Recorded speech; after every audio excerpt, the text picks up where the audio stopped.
Okay, good morning, everybody. It's Peter here from AJS, and it's my delight to once again bring you into a jeweler's workshop somewhere around Australia.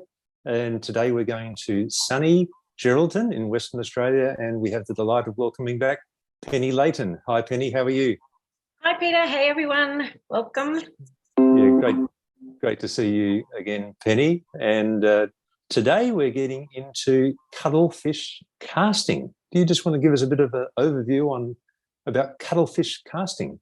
Yeah, well, I've been calling it cuttlefish casting, but perhaps I've been calling it incorrectly, the wrong name, by saying cuttlefish, as the cuttlefish is the actual animal, and the thing that we're casting into is the cuttlebone from the cuttlefish. And that's only something that I've worked out in the last day or so, doing a bit of research for myself.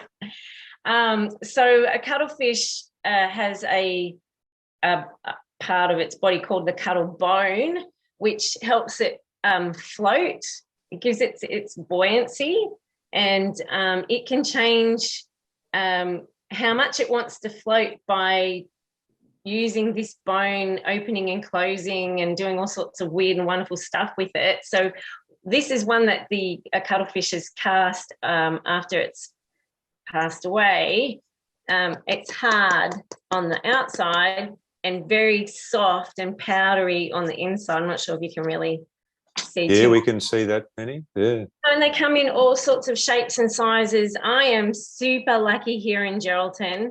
We get so many of these on the beach, so I never, ever have to buy my own cuttlebone. You can purchase cuttlebone from various online places. Pet shops sell them because it's great for budgerigars and other birds. It's really, really, really good for their beaks. My dogs love them as well. If I bring them home, they grab them and chew them up and grate into it. But every single cuttlefish has its own individual pattern, almost like a fingerprint, very much like ourselves, where we all have our own individual fingerprints. So they come in, like I said, heaps of different sizes. They can come at, as tiny, a couple of centimeters big, but you want to have a really nice big piece of cuttlebone to cast into. And when you pour the silver in, it will pick up the pattern from the cuttlebone. So some people carve items or shapes into maybe you might actually carve an animal, or it's soft enough that you can push something into it. So if you had a tiny little pewter piece that you wanted to replicate, you could push the piece in and sort of carve and tidy it up. So you're actually making a mold. But for me, I just use simple shapes like rectangles, or circles are a little hard to cast. So I just sort of stay more with elongated shapes, rectangles or squares, that kind of thing. So to get started, all you need is a piece of cuttlebone, a nice big piece of cuttlebone if you can. And see how this one's really quite thick. I kind of call it meaty, like it's got lots of substance to it. If you've got a really nice big piece like this, you could simply just cut this one in half straight through the middle and use just the one piece of cuttlebone. If you've got a smaller piece like this one here, and he only just had a little bit more of a top on it, and I've just cut that off to give me a nice flat top, you might need two to be able to put it together. Now, Penny, I've got to tell you, I've never seen cuttlebone so big. You could use those as surfboards if you wanted to. So, actually, I'll get you a bigger one. Oh, no.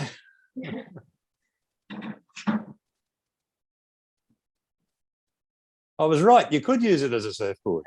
Now, these marks here are probably from a seal or a dolphin. Wow. They eat these as well. So they also eat cuttlefish.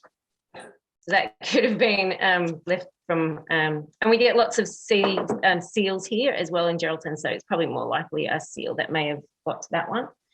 So the bigger the better, because then you only need one piece. But if you can only get your hands on smaller ones, that's okay. Just use two smaller ones. I figured that you guys didn't need to see me sanding a piece of cattle bones. It's fairly self-explanatory and it's really messy. This is something that you want to try and do outside if you can, lots of ventilation. Because it's a very fine powder. So I just rummaged around the outside of the house until I found a Besser block, so like a concrete or just a brick, or you could use concrete like at your drive, something that's going to sand the material away quickly. You could use sandpaper if you wanted, but just rubbing it on a concrete surface is going to get your cuttlefish nice and flat. Because we need it flat to be able to carve into it. So this piece here, these are I was saying that are two smaller ones. You can see that one there is quite flat, where I've been sanding it on the Besser block to get it. If I hold it even that way, you can see there's a flat spot. And when you put the two pieces together, they need to be quite flush in that sort of manner. And then the only sort of tools that you need to do any sort of carving, because it's so soft, I've got they're like little dentistry sort of tools. I guess you can use them in your PMC, your clays and various things. I've got old toothbrush and Stanley knife. They're really the only things that I kind of use. You could use. So not a big outlay there, Penny. No, it's great. Some masking tape, and I've got this binding wire. My binding wire is really, really fine, so I loop a few pieces together, put it in the flex shaft, twist it up so it's nice and strong, because I'm going to use that to tie the pieces together. So to carve into it, I would use just my little sort of scrapey kind of tool and just dig down into the cuttlefish. So if I just do a little rectangle there,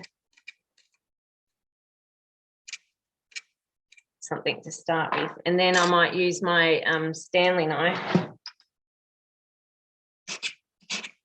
just to drag out some of the material.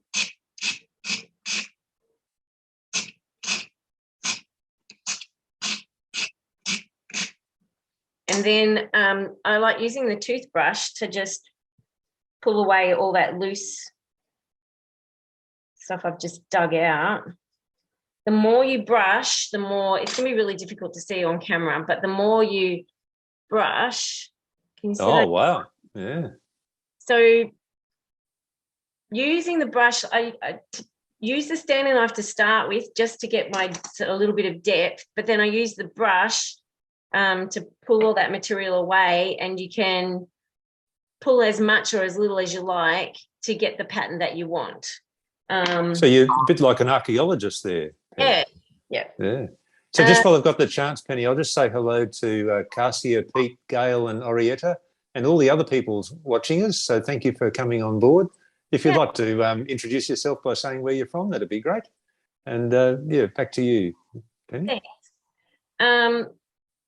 So once I've sort of carved whatever it is, the shape that, everybody's going to be different, and this is really this is a really organic way of making jewelry, I think, because it's going to be really up to you. I don't like really big, super heavy pieces of cuttlefish. I keep it pretty thin. I don't carve very deep into the cuttlefish. But this is going to be one of those ones that you experiment with until you find what works for you. And the good thing about this is that all you're going to need is your scrap. So I save up all my scrap, everything that I cut off, all the tiny little bits, anything, and then use the scrap to make my cuttlefish pieces. So, we're not a lot of outlay in it at all. So I'll just put those aside, because that's those ones there. These ones here are ones that I've already prepared earlier. I'll move these big ones out of the way. So again, this one, as I started to carve this one, there's a big crack through the middle. So I'm not sure, I won't use that one today because I'm not quite sure what it will do with the cracks. But once you've carved your shape into there. Your other piece, you need to make like a funnel for the silver so you can pour it in, and you want to make it so that it's nice and flush like that.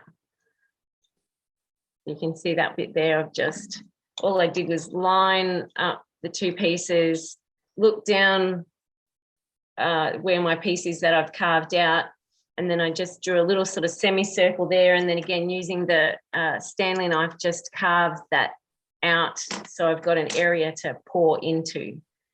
So again, you might, other people, I don't really do a lot of like full-on casting, so a lot of my stuff is very experimental. You can make a little like a funnel, I guess, here, and carve down a bit lower so that you don't end up with, a lot of my pieces end up with these big blobs at the top, because I just have a very small opening to pour through. But the way that I treat the cuttlefish, I'm not terribly worried, because I'm probably going to cut up and into all of this anyway. So I'm not after perfection. I'm not after a perfect piece that I pour out of the cuttlefish. So once you've carved your shape, this one here I'm not sure if you'll be able to see on camera. Yeah, see that one there, how I've done deeper in different areas? Yep, we can, yep. Shallower in other areas. Tried to make a bit of a frame around the outside. So that one, we'll try and do that one of those ones today. That one's a bit the same. So you can probably start to see that each cuttlefish has quite a different look. So once you've got your piece all carved out and you're happy with, you shouldn't be able to see, if you look down, you shouldn't be able to see any light through at all. You want it, because you don't want the silver to pour all the way through. So now I need to keep it so that it's nice and tight. So I just use masking tape. Start with the masking tape.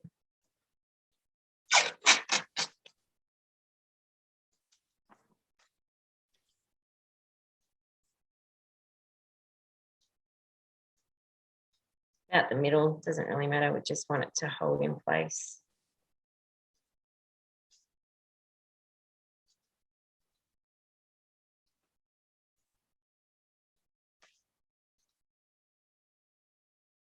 And I should say, because hopefully maybe the actual girl that taught me how to do this was, she's in America, and she has her own studio that she does lots of different, she's changed from jewelry a little bit, but she does lots of workshops and lots of other fun stuff. She's gone more mixed media, paper, collaging and painting now. But if I say hello to Jenny, hopefully maybe she'll watch later on. We're still friends on Facebook and Instagram and everything. So hopefully I'm following all the steps that she initially taught me. So, if it wasn't for Jenny, you wouldn't be here doing this today. So exactly. Thank you, Jenny. Yeah, thanks, Jen. All right. So then I'm going to use my binding wire. So I've kind of got I've taped it up. It's firm and in place, nice and flush and level. Then I'm going to use the binding wire, because I just really want to make sure that the silver can't run through the bottom. And the binding wire, I just wrap it in one spot, tighten it up. I want it really quite tight, so I just use a pair of pliers there.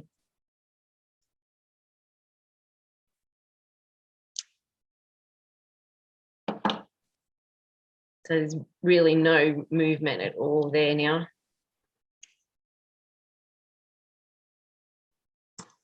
And I might just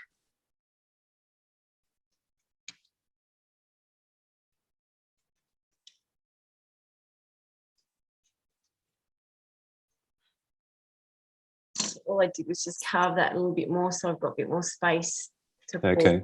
Yep. So now I'm going to move over to my soldering bench and get ready to pour this one. We'll see what comes out of it. So Penny, there's no requirement for an air vent then? Yeah, look, it would be advisable that if I don't have windows in my, I'll just go back so you can see my face. I don't have windows in my studio at all, and Yes, preferably if you could have this where you can open a window. The carving stuff, it's really super. It's actually finer than like baby powder, I think. And that can be done outside. You know, that's not an issue. This is all portable, obviously. And you don't want this sort of powdery stuff already. I've got stuff everywhere all over my bench just from the little bit that we've done here. When we actually go to pour the silver into the cuttlebone, it gets really quite smelly. Like you're pouring into a fish item, and when that gets really hot, it's not toxic, but it just doesn't smell very good at all. Really not very nice smell. So I would probably suggest if you can do it somewhere where you have got good ventilation. If you're lucky enough to have a vent over your bench or wherever you solder, then by all means switch that thing on and get the stench of the cuttlefish out. And if you're in a situation where you don't have that, but perhaps you've got a window, then open up the windows just so that you can get the smell moving out. Yeah. So, Penny, I was more alluding to when you're displacing the air out of that hole you've created, whether you needed a vent hole for the air to come out of, but just because you've just come back out through the top. Yeah. All right. So on my soldering bench, I've got I just used a little terracotta pot from Bunnings, probably. And I filled it with a dried lentil or a bean, not a lentil, a bean of some sort. You can use sand, you can use gravel, you can use anything that you can stand your cuttlefish up in your bone. That's what I'm using it for. So I'm just going to sort of wedge it down in here so that it stands up nice and upright. And I've got, I'm right-handed, so my crystal's pretty new. I've just splurged and got myself a new one. So it's got plenty of borax already. It's all nice and shiny and ready to go. We'll pour it right here. I'm right-handed, so I'm going to sort of heat it up with my left hand and then pour with my right, because that's my dominant hand. So I've got the area that I've carved out for the silver to pour in on the same side that I'm going to pour. Now, the amount of silver you use is a real guesstimate, and because we're using scraps, it's a bit hard to really know true amount. But I think sometimes I've poured some stuff that's not filled all of my mould, and it's actually made for a really nice and just interesting piece. So I'm just going to put a whole bunch of scraps in here.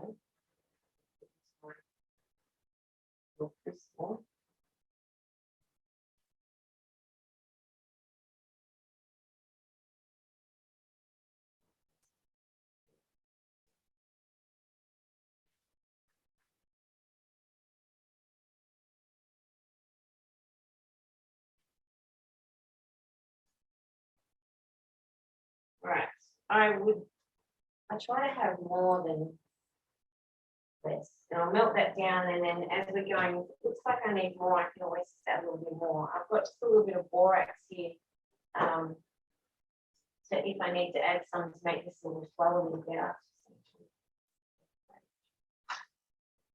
So I'm just using a little Smith torch, but I've got this bigger nozzle on it to get a bit of flame from ever if I'm using my normal little tips.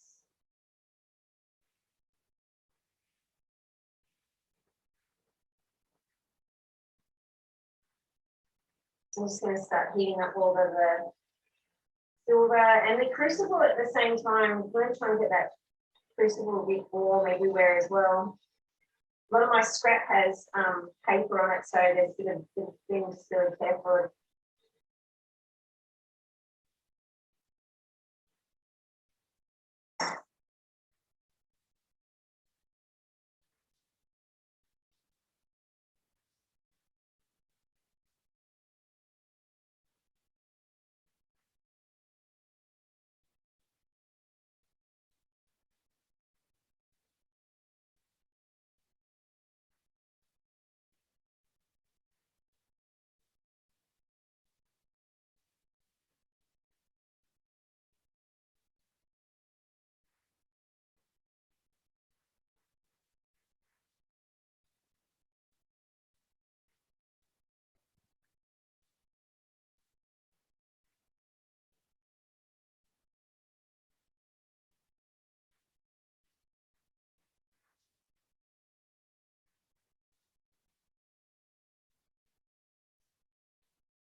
going to all go now.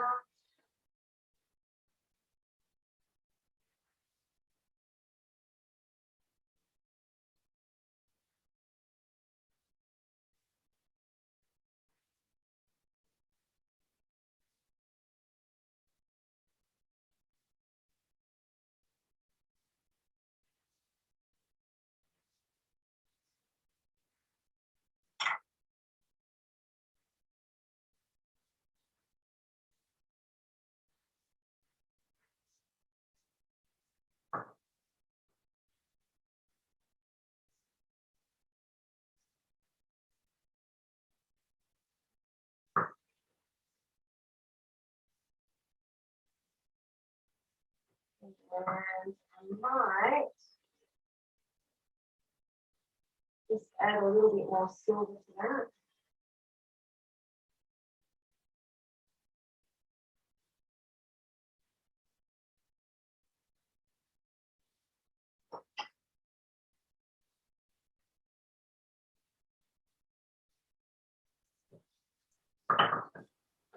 Make sure it's all melted. There's no little pieces in there.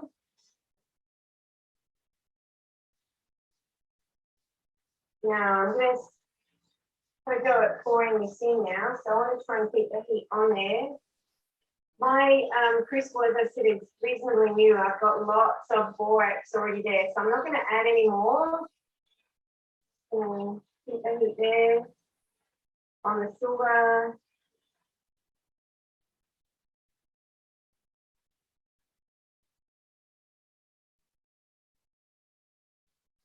Only just enough there.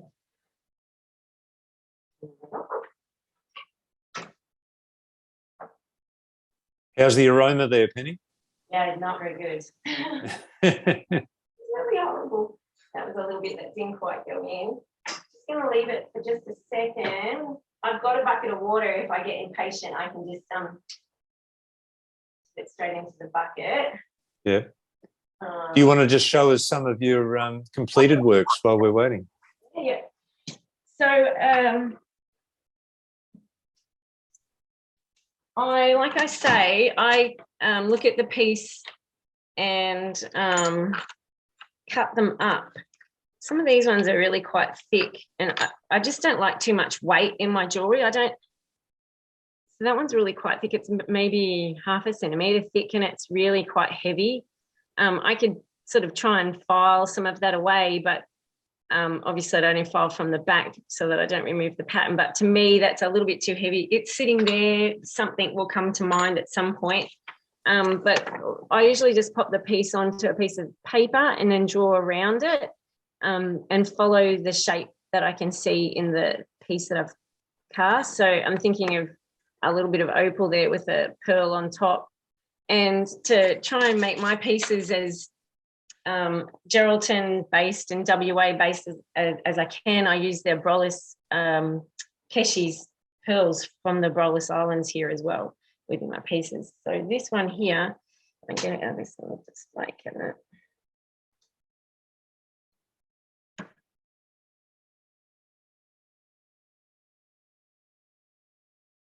So I've got a little piece of corrugated silver at the top. I've popped a Brollis pearl right on there.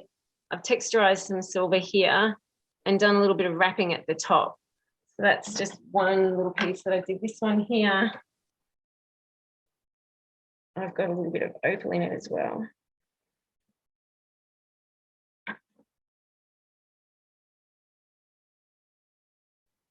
So I just set a little bit of Cooper Pedy opal there, another little Brollis Island Keshi there. But yeah, lovely.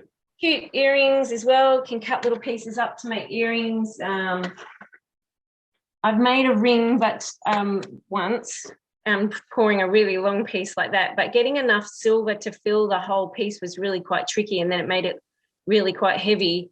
And I had to file a lot out to be able to bend the piece into a ring.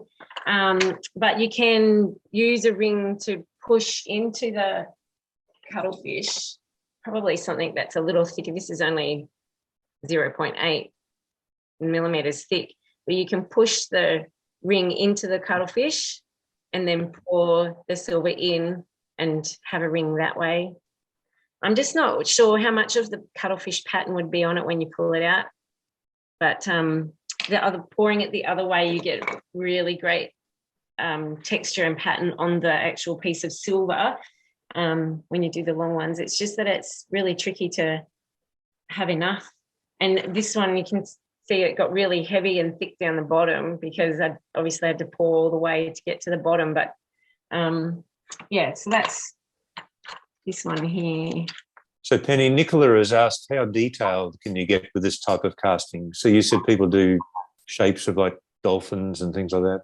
Yeah, you can carve it, like, you know, it depends on your carving skills, I guess. Like you can carve an actual shape rather than a rectangle or, you know, a boring shape like I've done. You can carve anything into them because it's so soft. But once you take the material out, it's not like wax where I guess you can, you know, heat and put a little bit back on. Once it's carved out, it's carved out. There's no sort of going back. You could sand it back and start again, but for every time you sand it back, you're making your cuttlebone thinner and thinner, and you want to have a sort of nice piece to cast into. But like I was saying, I have seen where you can, like the ring, where you can actually push the item into the cuttlebone and then pull that out and then pour the silver in that way. So you're actually making a mold. So you could do it that way. Okay. Still really hot. I've got some scissors. I'm going to undo the winding wire. And I was telling Peter early, sometimes I've had a little bit of silver spill into my beans and then at the end tip it all out and go looking for that little bit of silver that's spilled into the beans.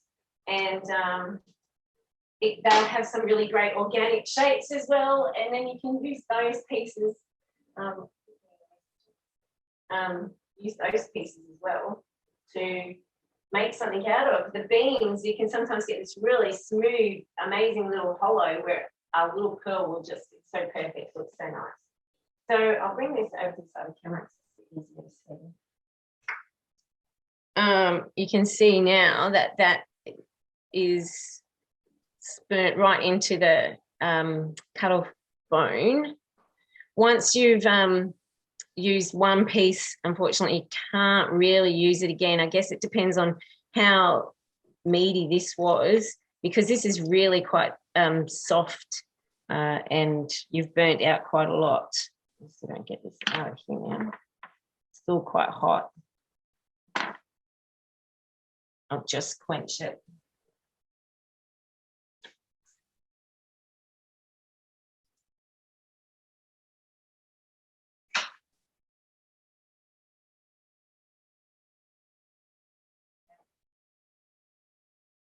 Oh, we've got some really great patterns on this one. Oh, wow. Yeah. And every time it's a surprise, isn't it? You don't know what you're going to get. Yeah, every time. It's definitely. So some little bits just, you know, spewed out here. I would just cut those off. But there's some really, and, you know, maybe it looks better that way. Just depends on what you see in the piece, really. That's not too heavy. That's quite nice. And even the back on this one has come up quite nice too. So, like I say, this is now, it's still quite warm. I can still feel it quite warm through the actual cuttlebone. But this is real ashy now, so there's no real way that you can use this again.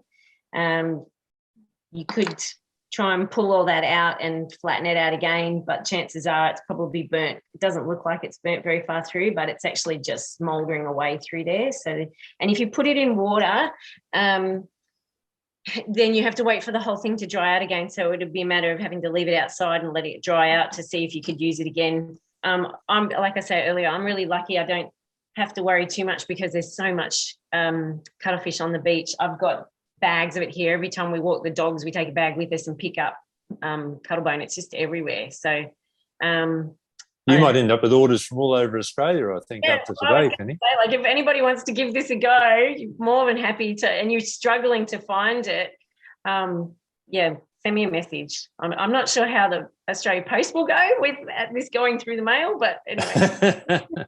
Right. So that's pretty much, and then I will put that into the pickle pot and let it clean up. And some that I was playing with yesterday, like I say, this one I ended up with using way too much silver, but I've got quite a big bulbous on top. But I would just saw around that, and because it's so you can see that one's quite different to the one we just did now. So I would just cut that big blob off up there, and then and tidy these bits up down the bottom probably, and do something with that one. This one was much tinier, a bit thicker, but different pattern again.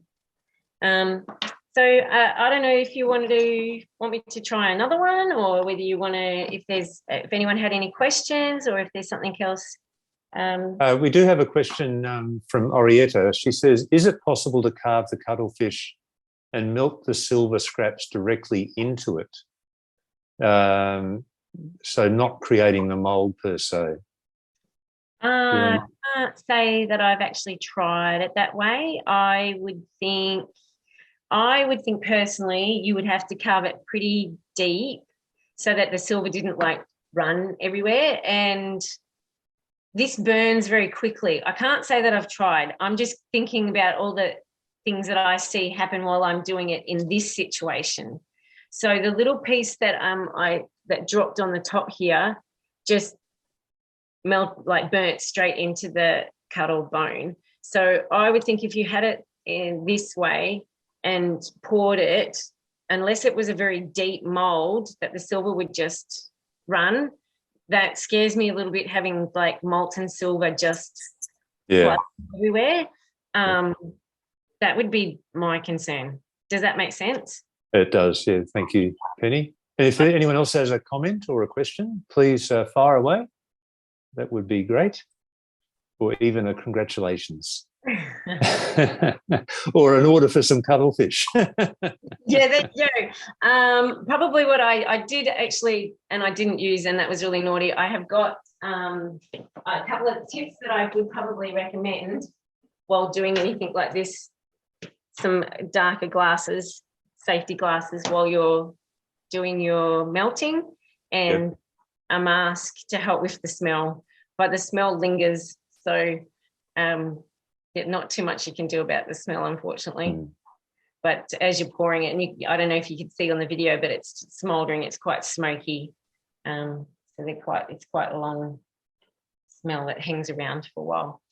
And I don't know how to explain it. It's like no other smell I've ever smelled. It's just really burning fish. Perhaps those beans should be a nice coffee bean, just to try and negate that fish smell. I think so, yeah. So Peter's asked, have you done castings on rings using this technique? So you illustrated before that you could use a ring. Yeah. Have you personally done any? I haven't personally. Look, sometimes when I see things, I go, oh my gosh, that was so an obvious thing, and why didn't I do it that way? And I went around it the hard way. The pushing a ring into the cuttlefish to me now makes so much more sense than what I was trying to do by pouring a long piece and turning that into a ring. But when I was playing with it earlier the week, pushing the ring in, I couldn't see much texture. I couldn't see much of the pattern that I'm after when I pushed it in. So I'm not sure that I would probably still stick to my clumsy way of and somewhat frustrating way of doing it in making a piece long. It's the guesstimate of metal, which is really hard. And being a long piece that you have to pour from the top all the way to the bottom, and it has to fill from the bottom all the way to the top. It's difficult to know how much silver. But I have made the rings that I did make, I must admit, were not a enclosed band like this, like a band as such. They were more of just open at the top, and then I placed a piece in the middle, and the other one was more of a crossover open band. They were not a solid band because I just couldn't get enough silver. But I really, really liked the look that I got making the ring using the Cuttlebone casting. It looked really nice. Just a tricky thing to do, I think. And I'm just concerned that I'm not going to get the pattern that I want by pushing the ring in. I might be wrong. I've never tried. Have someone have a go and let me know. Yeah, that's the way to find out. No. So Penny Orietta has asked, what is the shrinkage, if any, when you push a sample directly into the cuttlefish? So does it bounce back at all? Or? It seems, from what I've seen, because again, I've not done any of the ones where you actually, because I'm not after a dolphin, or I'm not after a shape. I'm more after just a piece that I'm going to cut up and create my own shape out of.